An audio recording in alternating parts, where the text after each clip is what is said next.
The presentation of the Lord is a story of paradoxes.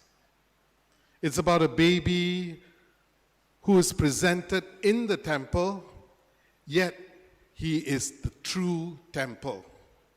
It's about an offering to God, yet it is God offering himself to us.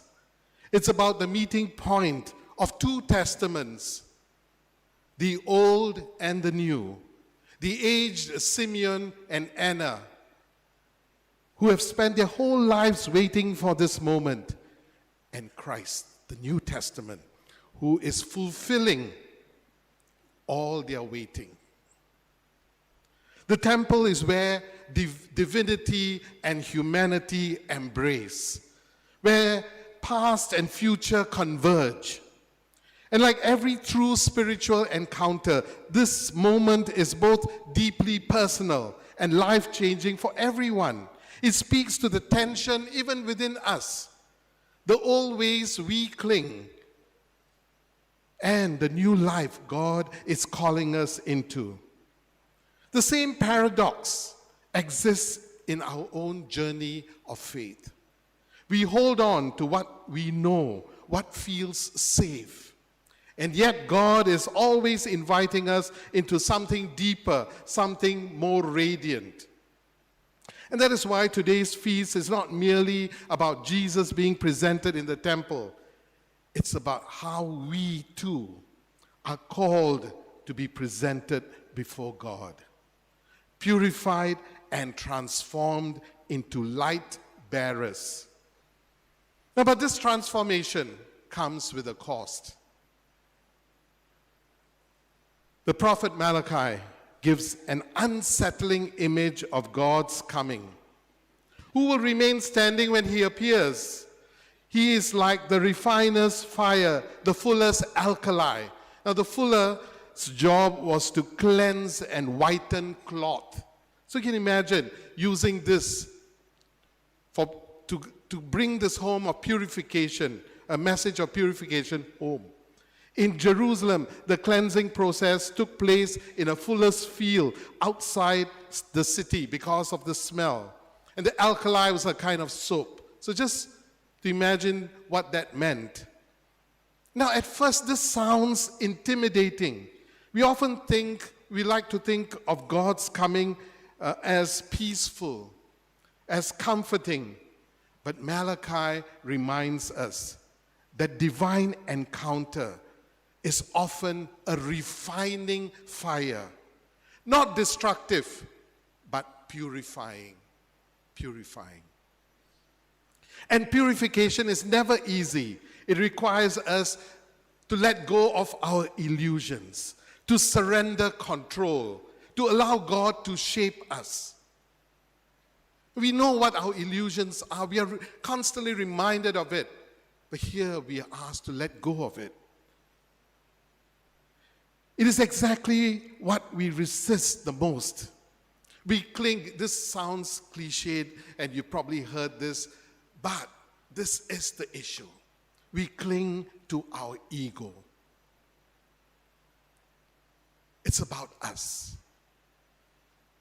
We cling to our righteousness. We cling to our carefully constructed identities. We do. And we struggle. You and I struggle. And that keeps us stagnant and never being able to move forward. Because the ego is fed. Righteousness is lived. And we are happy, inverted commas.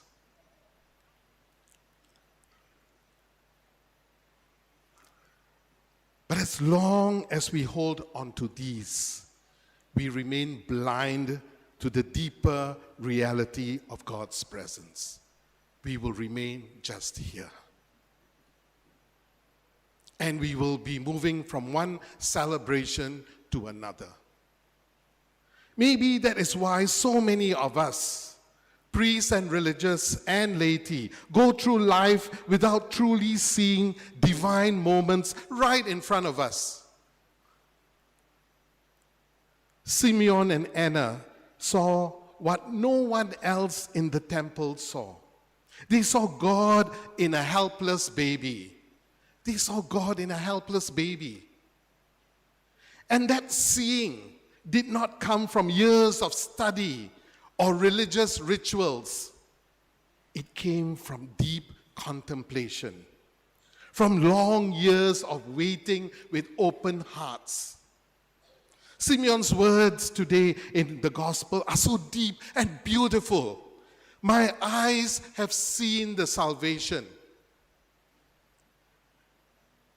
Fantastic words. My eyes have seen the salvation, or seen your salvation. Notice he did not say, now I understand. Oh, now I have the proof. He simply sees. That is the journey of true faith. Moving from knowing to unknowing. No, I didn't get that wrong. From knowing to unknowing. Let me explain that. Faith is not just about intellectual understanding or having all the right answers as we grow in faith. And I'm sure some of you experience that as you grow in faith, we realize that God is always beyond our grasp. We don't understand. And true wisdom often means embracing mystery rather than certainty. We have to come to that to experience it. And we are there. We can. This echoes what St. Gregory of Nyssa said. The idea that our journey toward God is endless, always moving deeper and deeper into mystery. It's something that you can't put your hands and mind. That's where it is. That's our journey of faith. So it's from knowing to unknowing. Let's think about that. Pray about it. From grasping to surrendering. That's our journey of faith. From controlling to simply seeing. Simeon had no need for certainty, no need for guarantees, no need for intellectual debate. He held Christ's child in his arms. He held the Christ child in his arms, and that was enough. And in that moment, his waiting turned into peace. His longing turned into fulfillment. And what exactly had Simeon seen? What was the salvation that allowed him to say, now, Lord, you may let your servant go in peace? What was it? Surely salvation is more than just personal fulfillment. It is the breaking of chains, the opening of eyes, the restoration of what was lost. It is the end of all separation between God and humanity, between heaven and earth, and between fear and love. And that's the most tangible thing for us, when there's no more separation. And at the heart of this salvation is freedom.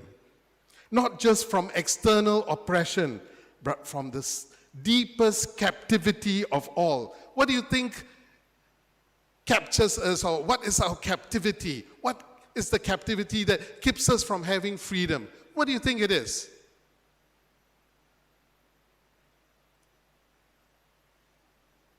I think it's fear. I think it's fear. The captivity of fear. And to handle that, we need to go to the second reading. The letter to the Hebrews tells us why Jesus came. We hear he shared fully in our humanity so that by his death he might set free those who all their lives were held in the slavery of the fear of death.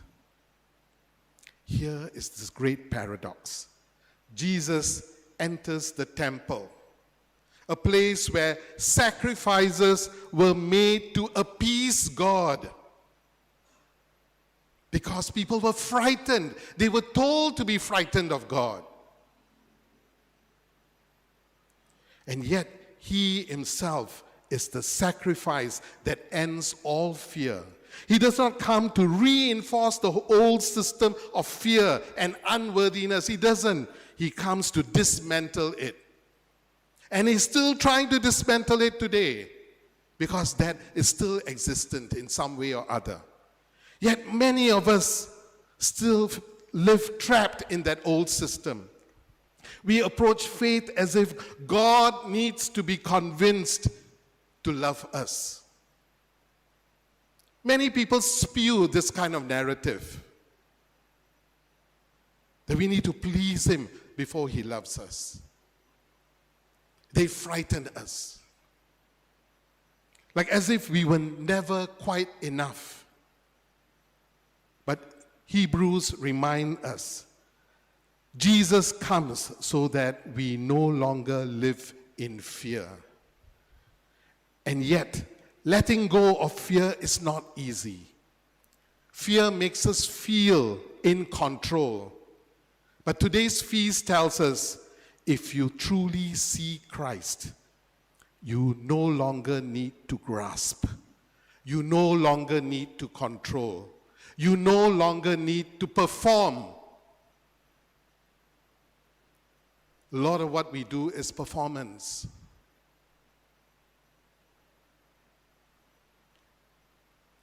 Today's feast tells us you can rest.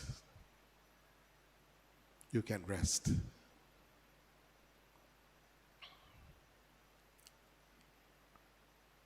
Simeon calls Jesus a light of revelation to the Gentiles and glory for Israel. And what does light do? It does not grasp or demand. It simply shines. It illuminates, it reveals, and is shared. The more we live in fear, the more we hide our light. But the more we allow God to purify us, the more we shine. The saints, the mystics, the truly free people among us, they do not shine because they are perfect. They shine because they have allowed God to strip them of their small selves. This is our calling, my dear brothers and sisters. This is our calling too, to become light bearers, to be like Simeon and Anna, people who are awake, people who can see beyond appearances, people who recognize Christ in unexpected places. So maybe today's feast is an invitation. Let go of fear. Let go of needing to be right. Let go of the ego's constant grasping to control.